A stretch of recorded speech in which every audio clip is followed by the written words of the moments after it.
మైపాడు గ్రామ పంచాయతీలో ఈ 4 సంవత్సరాల్లో జరిగినటువంటి ఈ యొక్క సాధారణ నిధులు, ఈ యొక్క 14వ ఆర్థిక సంఘం నిధులు ఎందుకు నిమిత్తం ఖర్చు పెట్టారో మరి విచారించడం జరిగింది.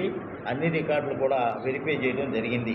ఫైనల్గా ఈ రోజు వరకు కొన్ని రికార్డులు పంచాయతీ కార్యదర్శులు కానీ, సర్పంచ్ గారు కానీ మరి మాకు సమర్పించలేని పరిస్థితి ఏర్పడింది.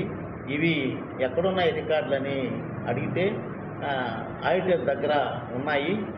ఇప్పుడు ఆడిటర్ ట్రాన్స్ఫర్ అయిపోయారు కాబట్టి వాళ్ళను ఎక్కడున్నారో కనుక్కొని అక్కడికి వెళ్ళి మళ్ళీ ఆ రికార్డులు తిరిగి మరొక రోజుకి సమర్పిస్తామని చెప్పడం జరిగింది.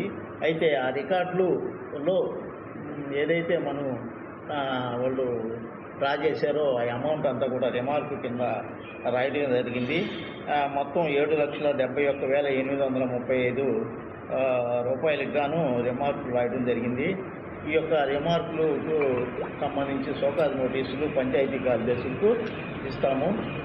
దీని ద్వారా వాళ్ళు రికార్డులు ఫైనల్గా షోకాజ్ నోటీస్ నుంచి తేగలిగితే ఆ యొక్క అభ్యంతరాలను డ్రాప్ చేస్తాము. లేదంటే వాటిపైన శాఖాపరమైన చర్యలను ప్రారంభిస్తాం.